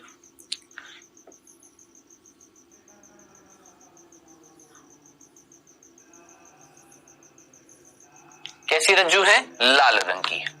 और दोनों ही लाल बना देता हूं। मैंने एक काम करता हूं, दोनों लाल बना देता हूं। एक लाल है और दूसरी भी लाल ही बना देता हूं।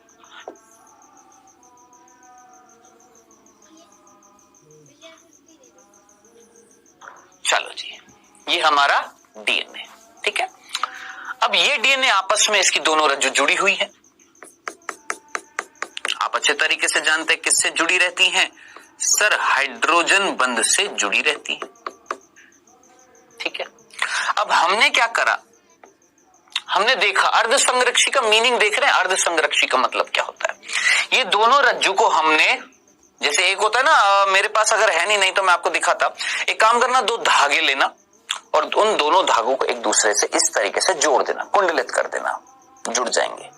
फिर वो धागा वापस से जब खुल जाएगा तो सीधे हो जाएंगे। यानी मैं इस डीएनए को ऐसे भी तो बना सकता हूं। चलो जी, ये इस तरीके से बना दिया। ठीक है, अब समझने वाली बात है, उसको समझिए। क्या ये दो धागे हैं, इसको अगर मैं ऐसे घुमा दूं तो ये ऐसी संरचना हो जाएगी या नहीं हो जाएगी? बिल्कुल हो जाएगी। भाई दो धागे हैं, इन दोनों धागों को पकड़कर यूं घुमा दिया, कुंडलित हो गए, खत्म। समझ में आया? तो ये दो डीएनए के रज्जू कुंडलित अवस्था में है और ये सीधी सीधी रैखिक अवस्था में, एक रेखा में है। ये कुंडलित है और ये एक रेखा में मिल रहा है। ठीक है सर, हमने ये जो कुंडलन था ना, इसको खोल दिया। और सीधे शब्दों में बोलूं, ये जो डीएनए जो कुंडलन था, इसको खोल दिया, डीएनए सीधा हो गया। बस चलो, अब इधर देखना, अब क्या होगा। डीएनए प्रतिकृति के दौरान, ध्यान से सुनना, डीएनए की जब प्रतिकृति की जब प्रक्रिया होती है तो उस दौरान क्या होता है, ये जो डीएनए जो कुंडलित होता है ना, इसका कुंडलन खुलता है, यानी डीएनए सीधा होता है। चलो सर, हो गया सीधा। अब होने के बाद में ये दोनों रज्जू के बीच में हाइड्रोजन बंध टूट जाता है। सर ठीक है, टूट गया हाइड्रोजन बंध। किसने तोड़ा, कैसे तोड़ा, वो नहीं, अभी सिर्फ इतना सा, डीएनए का हाइड्रोजन बंध टूट गया। अब आप मुझे बताएं, डीएनए की ये दोनों रज्जू क्या हो गई हैं? अलग अलग हो गई है। हो गई सिंपल, डीएनए की क्या हो गई है? रज्जू एक दूसरे से अलग हो गई हैं। ठीक है, चलो अब आगे क्या होगा। अब ये दोनों रज्जू जो है, ध्यान से सुनना, इन दोनों रज्जू पर नया डीएनए का रज्जू बनेगा। इन दोनों रज्जुओं पर नया डीएनए का रज्जु बनेगा। कौन बनाएगा, कैसे बनाएगा, अभी हम प्रक्रिया नहीं देख रहे, बस एक ट्रेलर दिखा रहा हूं, एक मूवी का, एक कहानी का। डीएनए सबसे पहले सीधा किया, फिर उसके खोल दिया, एक तरीके से खोल दिया, फिर उसके बाद उसके अंदर जो हाइड्रोजन बंध थे वो तोड़ दिए। डीएनए की दोनों रज्जू अलग हो गई हैं। अब वो दोनों रज्जू पर नया डीएनए का रज्जू बना दिया, है ना। अब थोड़ा सा कॉमन सेंस लगाएं और सोच समझकर मुझे इतनी सी बात बताएं, सोच समझकर मुझे इतनी सी बात बताएं। ये जो डीएनए बने हैं, 2 डीएनए बने, एक डीएनए से 2 डीएनए बना दिए। सोचो, ये एक डीएनए से मैंने 2 डीएनए नहीं बना दी। क्या एक डीएनए से 2 डीएनए अगर मैं बना रहा हूं तो डीएनए कॉपी हो रहा है या नहीं हो रहा है, मल्टीप्लाई, गुणन हो रहा है या नहीं हो रहा है, बिल्कुल हो रहा है। तो हमने यही तो बोला था, डीएनए से क्या बनाना, डीएनए क्या कहलाएगा, प्रतिकृति कराएगा। एक डीएनए से मैंने 2 डीएनए बना दिए, लेकिन जरा किंतु परंतु ध्यान से सुनिएगा, समझिएगा बेटा, क्या कि ये जो नया डीएनए का जो रज्जू जो बना था, जिन एकल रज्जुओं पर बन रहा था नया डीएनए का रज्जू, उनको क्या बोला जाता है, याद रखना, टेम्पलेट। ध्यान से सुनना, इसको हम क्या बोलते हैं, टेम्पलेट, रज्जू। कई बच्चों को ये समझ में नहीं आता, सर टेम्पलेट रज्जू का मतलब क्या होता है। देखिए, टेम्पलेट का मतलब होता है जिस पर कुछ कार्य किया जाएगा, जिसका सहारा लिया जाएगा, जिसको यूज में लिया जाएगा, उसको हमने बोला है टेम्पलेट रज्जू। इसको भी मैंने बोला टेम्पलेट रज्जू। दोनों टेम्पलेट रज्जू हैं, ये भी और ये भी। यानी हम इन दोनों रज्जू का ले रहे हैं सहारा, ले रहे हैं उपयोग, किस चीज में, इनके ऊपर हम बना रहे हैं नया डीएनए। क्या बना रहे हैं, नवनिर्मित डीएनए बना रहे हैं, न्यू रज्जू बना रहे हैं, नई रज्जू बना रहे हैं। समझ में आ गया। तो अब आप मुझे बताएं, ये नवनिर्मित रज्जू है और ये क्या नई रज्जू है कि पुरानी रज्जू है, सोच समझकर मुझे बताएं। ये लाल वाली पुरानी ही तो है, नई कौन सी है, नीली वाली। लाल वाली कौन सी है, पुरानी है। तो जो पुरानी है, जिसके ऊपर कार्य किया, उसको हमने बोला टेम्पलेट, और जिसके ऊपर रज्जू बनी है उसको हमने बोला नवनिर्मित रज्जू, नवनिर्मित रज्जू। अब थोड़ा सा सोचिए, नव का मतलब होता है नया, निर्मित यानी निर्माण, रज्जू यानी धागा, यानी एक धागा जिसका निर्माण किया हमने नए रूप से, किसके ऊपर, इसके ऊपर, इस रज्जू के ऊपर लाल वाली, तो लाल वाली को नाम दिया टेम्पलेट, और जो नई बनी है उसको हमने बोला नवनिर्मित रज्जू। न्यू स्ट्रैंड बनी है किसके ऊपर, टेम्पलेट के ऊपर। खत्म। अब आप जरा सोच समझकर मुझे बताना बेटा जी, सोच समझकर मुझे बताना कि अर्ध का मतलब क्या होता है। अर्ध का मतलब होता है आधा, और संरक्षी का मतलब होता है किसी चीज को बनाए रखना। यही होता है ना, बनाए रखना। ठीक है। अब आप बोलेंगे आधा बनाए रखने का मतलब क्या होगा। अब जरा सोचिए, ये डीएनए था, मान लो ये जनक डीएनए, जनक, ठीक है। मैं जनक हूं, मेरे से बच्चे पैदा हो रहे हैं।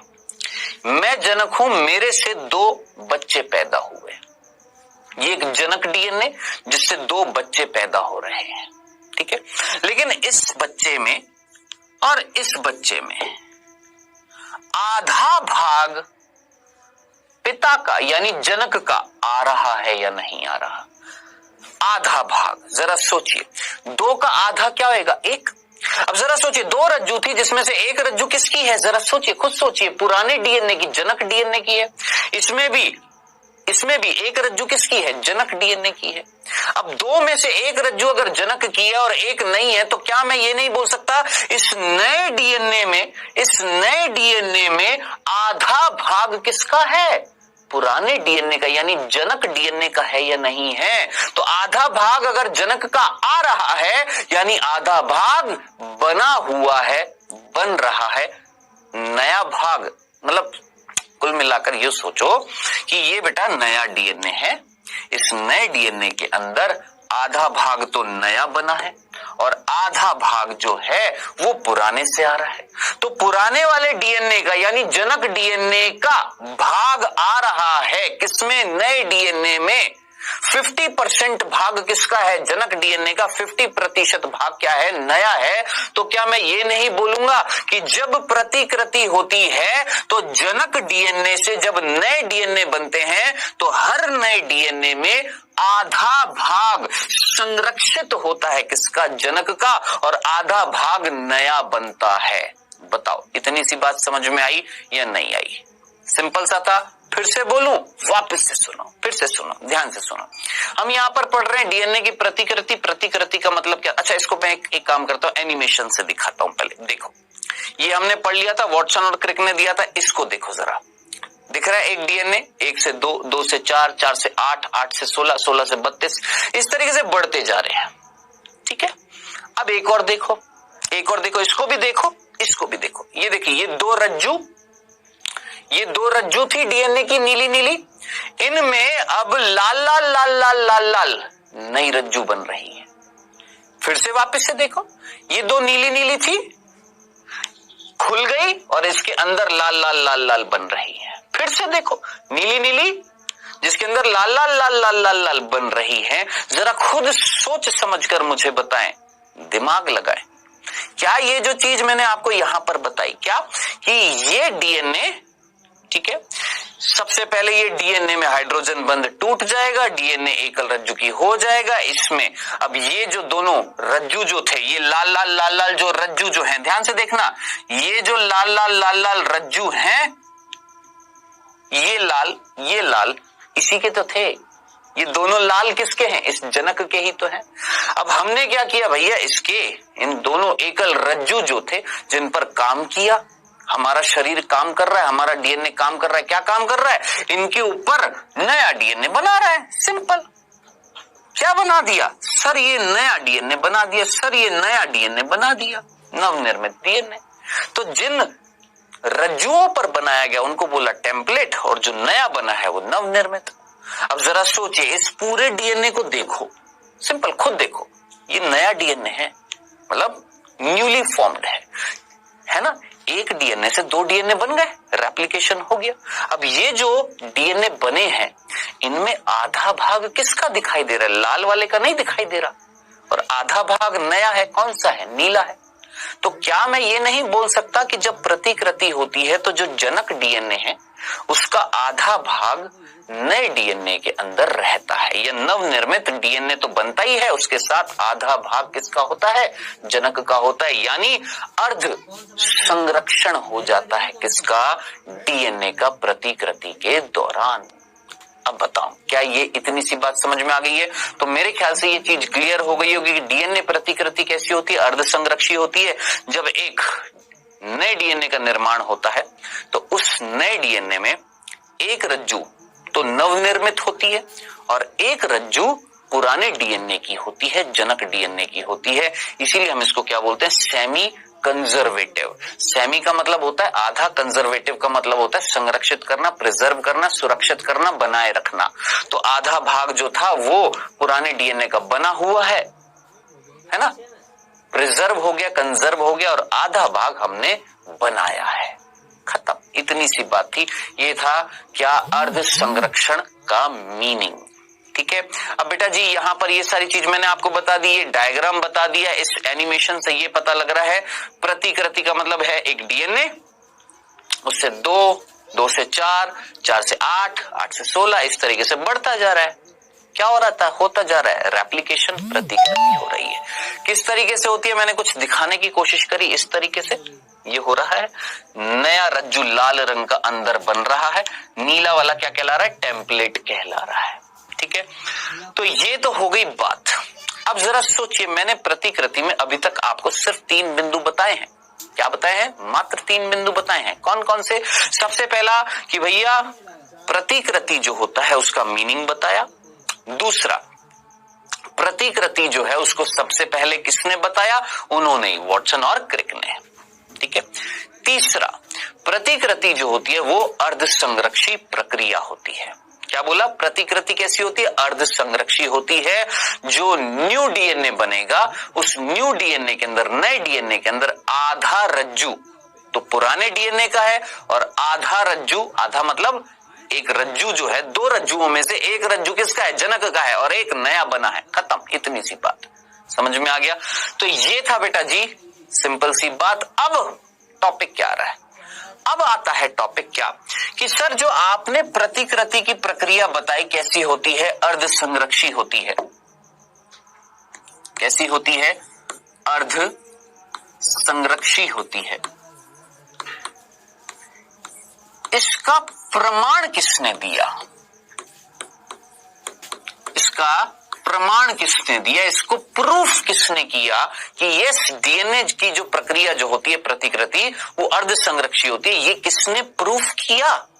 तो बेटा जी ये दो चरणों में हुआ था, या मैं बोलूंगा एक ही वर्ष में यानी 1958 में दो अलग अलग तरीके से वैज्ञानिकों ने दिया।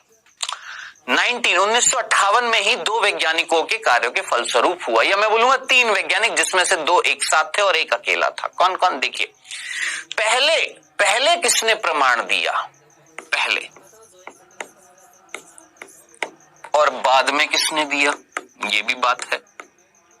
सर्वप्रथम किसने दिया? ये बात है। तो बेटा जी 1958, जैसे मान लो 1958 में जनवरी में इसने दिया और अगस्त में इसने दे दिया, तो हम यही बोलेंगे ना सर्वप्रथम इन्होंने दिया। किन्होंने? नाम ध्यान से सुनिएगा, मैथ्यू मिशेल्सन।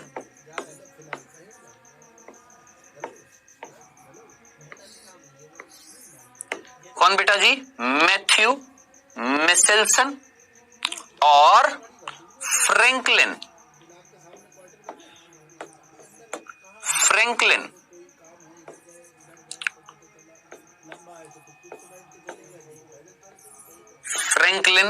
स्टाल। ये दोनों वैज्ञानिकों ने सबसे पहले प्रूफ करके बताया, प्रायोगिक प्रमाण दिया। क्या बोला हमने? एक प्रायोगिक प्रमाण दिया, प्रयोग करके प्रमाण दिया, एक्सपेरिमेंटल प्रूफ दिया। क्या बोलेंगे? प्रमाण मतलब कौन सा प्रमाण? प्रायोगिक प्रमाण।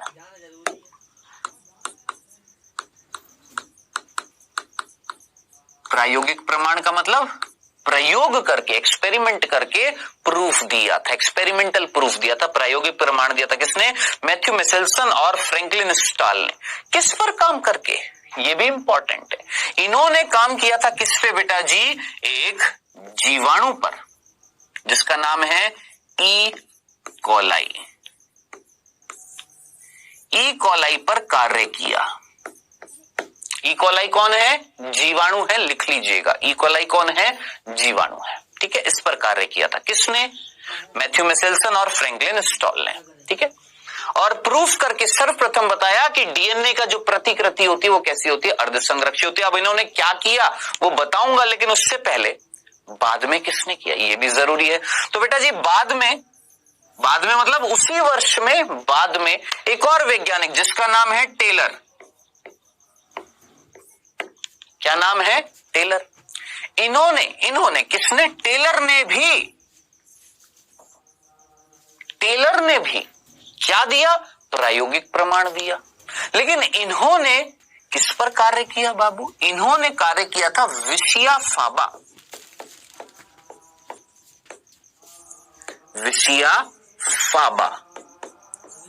जो एक सेम होती है। जैसे आपने सुना होगा ना, सेम की फली नाम सुना है? फलियां होती है, कई प्रकार की फलियां होती हैं, तो इसको हम बोलते हैं फाबा सेम।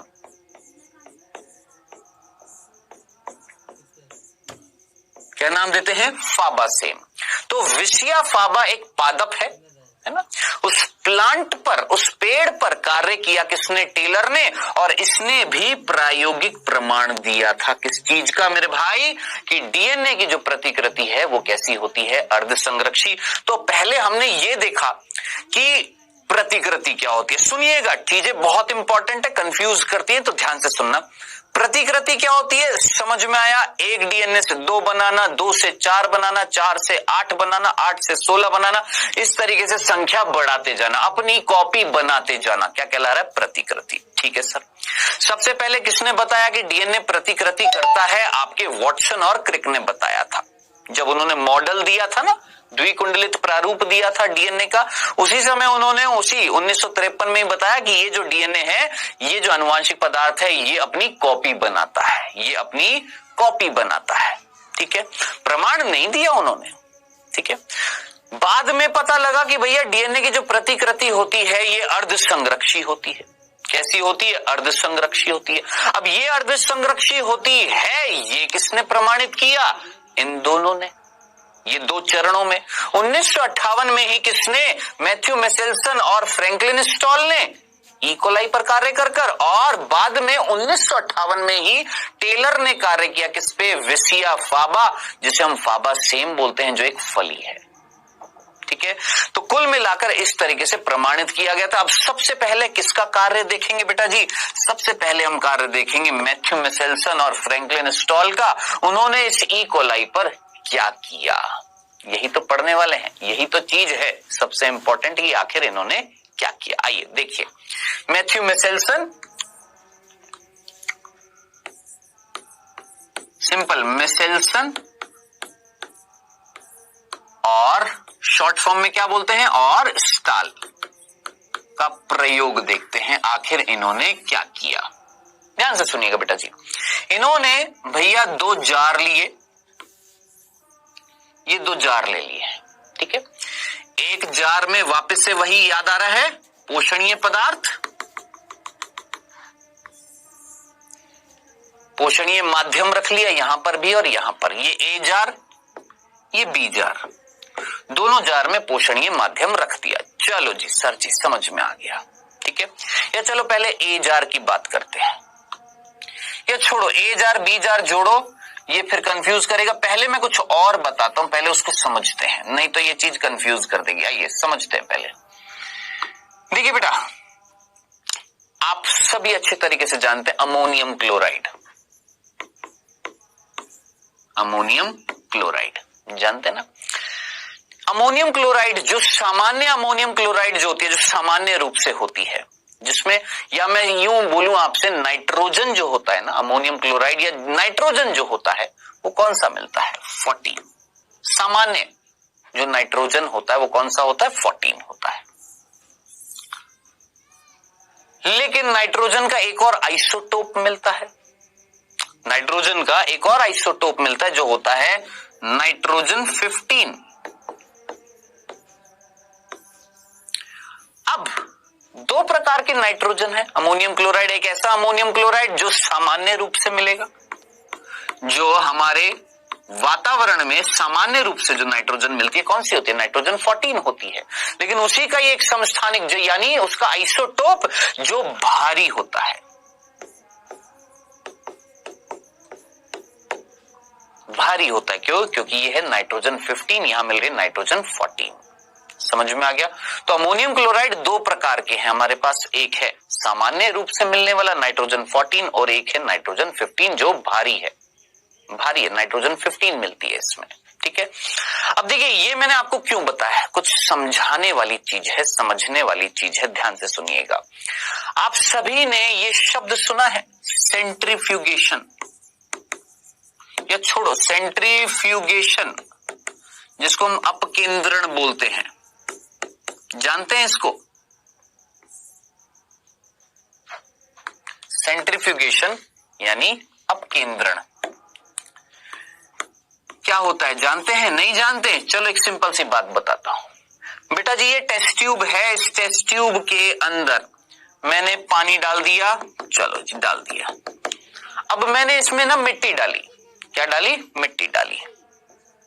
आप अच्छे तरीके से जानते हैं मिट्टी जो आप बाहर देखते हैं, मिट्टी के कण जो होते हैं अलग अलग आकार के होते हैं, कोई छोटा है, कोई बड़ा है, कोई और बड़ा है, कोई और भी ज्यादा बड़ा है और छोटा है। होते, मिट्टी के अलग अलग आकार होते हैं मिट्टी के कणों के, ठीक है। अब जरा सोचिए, यहां पर मिट्टी डाली, जो बहुत छोटे होंगे वो तो पानी में घुल जाएंगे, जो बड़े होंगे वो पानी में घुल नहीं पा रहे। अब मैंने ना इस टेस्ट ट्यूब को हिलाया, गोल गोल घुमाया, और घुमाने के बाद रोका।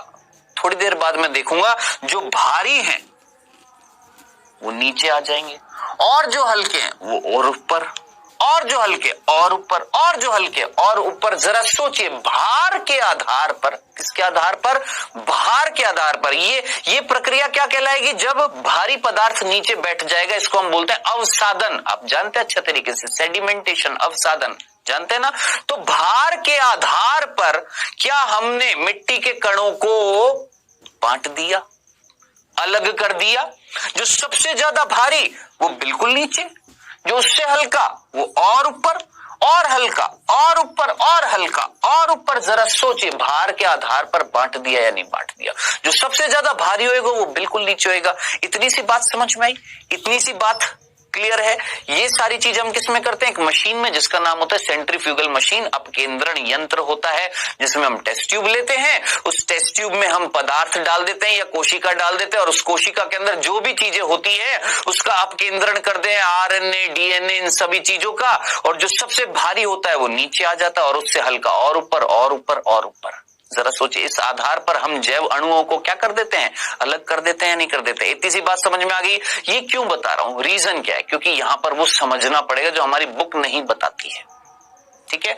तो मेरे ख्याल से ये चीज समझ में आ गई है कि इस मशीन में जब हम अवसादन कराते हैं,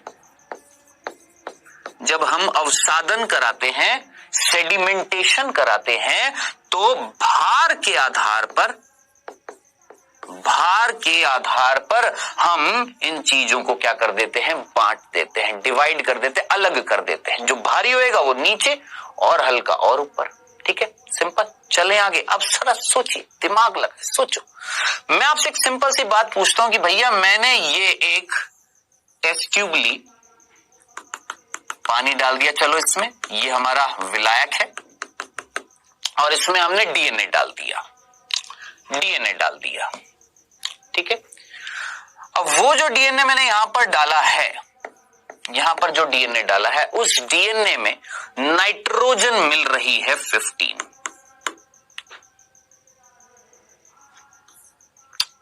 कौन सी मिल रही है? नाइट्रोजन क्या मिल रही है आपकी? 15 मिल रही है। मैं नहीं जानता, मुझे पता लगाना है कि नाइट्रोजन 15 मिल रही है, 14 मिल रही है। मान लेते हैं इसमें नाइट्रोजन 15 है, और यहां पर जो डीएनए डाला है उसमें मान लेते हैं नाइट्रोजन मिल रही है 14, ठीक है। अब मुझे कैसे पता लगेगा? साहब, इस टेस्ट ट्यूब को घुमाऊंगा, घूमने के बाद कहीं ना कहीं यहां पर जो डीएनए जो होएगा उसका अवसादन होएगा, तो इसके अंदर एक पहले से ही ना रूपरेखा तैयार की जाती है कि यहां पर अगर लाइन इस तरीके से आएगी, किस तरीके से, ध्यान से सुनना, ये इसको ना और सिंपल तरीके से समझते हैं, नहीं तो ये ना फिर आपको और भारी लगने लग जाएगा, क्योंकि ये चीज ना आपके स्तर पर समझ में नहीं आएगी। जब हम कॉलेज में जाते हैं तो बड़े अच्छे तरीके से समझ में आती है। अभी सिर्फ इसको इतने तरीके से समझिए कि मान लो यहां पर डीएनए हमने डाल दिए, दो अलग अलग प्रकार के डीएनए डाल दिए। एक वो डीएनए जिसके अंदर नाइट्रोजन 14 है, एक वो डीएनए जिसके अंदर नाइट्रोजन 15 है, ठीक है। मैंने इनको घुमाया, इनका अवसादन कराया। अब सीधी सी बात है, हमें अवसादन करने के बाद में ये पता लग जाएगा कि कौन सा नीचे होगा और कौन सा ऊपर होगा। नाइट्रोजन 14 ऊपर होएगा, नाइट्रोजन 15 नीचे होएगा। क्यों? यहां पर वो डीएनए मिलेंगे जिनमें नाइट्रोजन 15 होएगा, यहां पर वो डीएनए मिलेंगे जिनमें नाइट्रोजन 14 होएगा। बस ये बताने की कोशिश कर रहा था, क्योंकि ये चीज आप जब बुक पढ़ते हैं तो वो जो डायग्राम है ना, दिखा देता हूं मैं आपको, पहले वो डायग्राम भी दिखा देता हूं। ये देखिए, ये डायग्राम है जो मिसेल्सन और स्टॉल ने किया। यहां पर नाइट्रोजन 15 दिख रही है, ये देखो नाइट्रोजन 15 दिख रही है, हाँ सर, लाल रंग की दिख रही है। सर यहां पर देखो नाइट्रोजन 14, 15, सर यहां पर नाइट्रोजन 14 और 15। सर इसी टेस्ट ट्यूब को जब मैं सीधा करूंगा, सोचो, इसी टेस्ट ट्यूब को जब मैं सीधा करूंगा तो नीचे कौन है? नाइट्रोजन 15, उसके ऊपर कौन है, नाइट्रोजन 14। तो इससे क्या पता लग रहा है कौन भारी है, नाइट्रोजन 15 भारी है। तो वो डीएनए जिनमें नाइट्रोजन 15 होगी वो नीचे की तरफ आएंगे। ये टेस्ट ट्यूब जो है ना, ये कैसे दिखा रखी है, ऐसे। ये जब ऐसे हो जाएगी, ये ऐसे दिखा रखी है, ये जब ऐसे हो जाएगी तो नाइट्रोजन 15 नीचे है, उसके ऊपर नाइट्रोजन 14 है, यानी जो भारी डीएनए वो नीचे है, हल्का डीएनए ऊपर है। सिर्फ ये समझाने के लिए। आई होप इतनी सी बात समझ में आ गई होगी कि नाइट्रोजन 14 नाइट्रोजन 15 में से भारी कौन होता है। इसका आइसोटोप होता है नाइट्रोजन के दो, एक नाइट्रोजन 14, एक 15। 14 सामान्य रूप से मिलता है, हल्का होता है, 15 भारी होता है। बस इतनी सी बात समझ में आ गई। चलें अब केंद्रण, सेंट्रीफ्यूगेशन मीनिंग समझ में आ गया क्या, कि टेस्ट ट्यूब के अंदर विलायक डालो और उसमें विलय डालो। विलायक कौन, जल, विलय क्या डाल दिया, मान लेते हैं डीएनए डाल दिया। अब उसको हम घुमाते हैं तो ये क्या कहलाता है, अपकेंद्रण कहलाता है, सेंट्रीफ्यूगेशन कहलाता है। और उस सेंट्रीफ्यूगेशन के कारण हम कहीं ना कहीं चीजों को बांट देते हैं, अलग थलग कर देते हैं। चलो सर ये कर दिया, यहां तक की चीज समझ में आ गई है।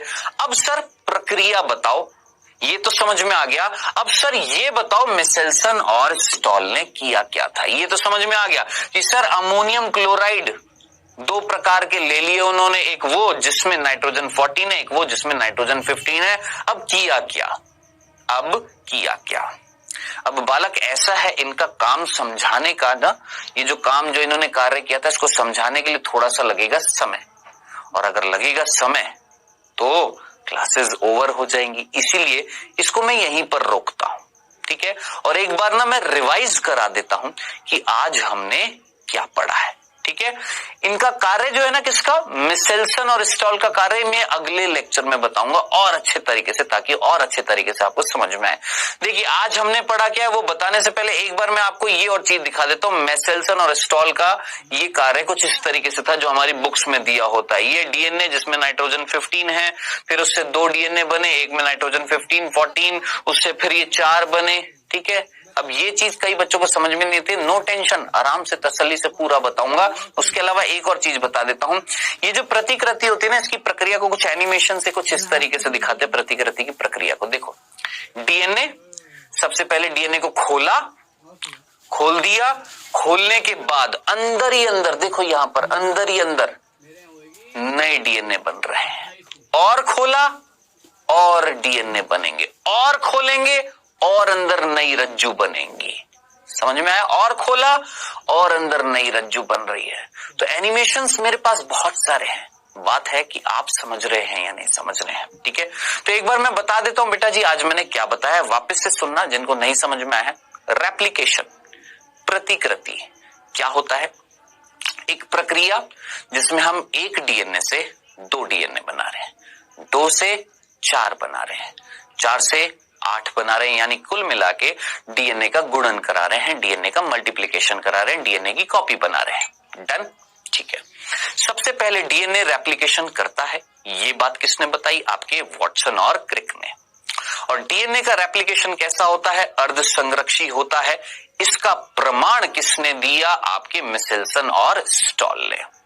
अर्ध संरक्षी का मतलब क्या था कि ये अगर दो रज्जू हैं डीएनए की, तो सबसे पहले रेप्लिकेशन के दौरान ये अलग होती हैं, और इन दोनों रज्जू को हम बोलते हैं टेम्पलेट, क्योंकि इन्हीं के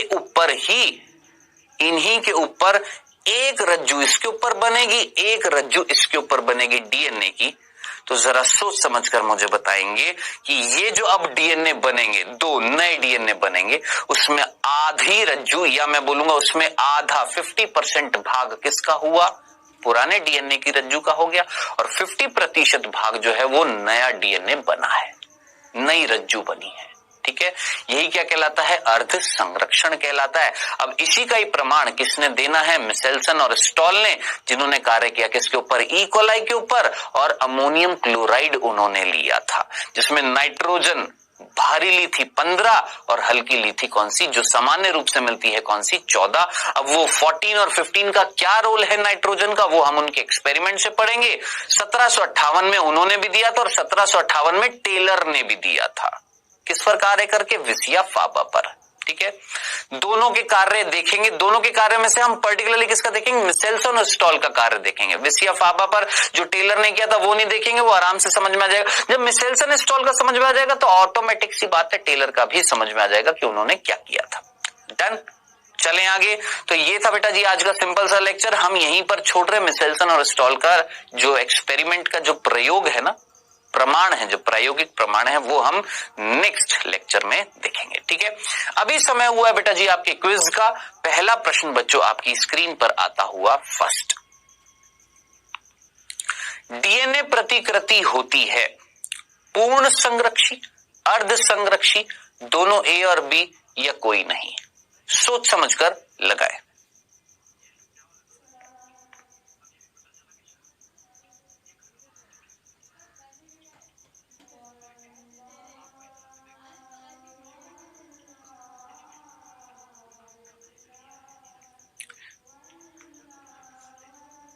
दूसरा प्रश्न, डीएनए प्रतिकृति अर्ध संरक्षी होती है, इसका प्रायोगिक प्रमाण किसने दिया था?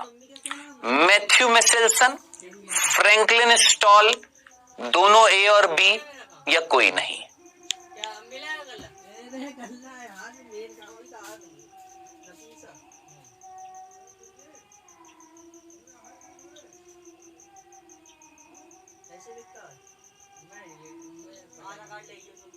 आई होप आप सभी ने लगा लिया होगा आंसर। आइए, पहला प्रश्न था डीएनए प्रतिकृति होती है, कैसी होती है? पूर्ण संरक्षी होती है, यानी जो नया डीएनए बनता है उसमें दोनों रज्जु पुराने के होते हैं क्या? नहीं, पुराने का एक ही रज्जु होता है और एक रज्जु नया बनता है। तो कैसी होती है?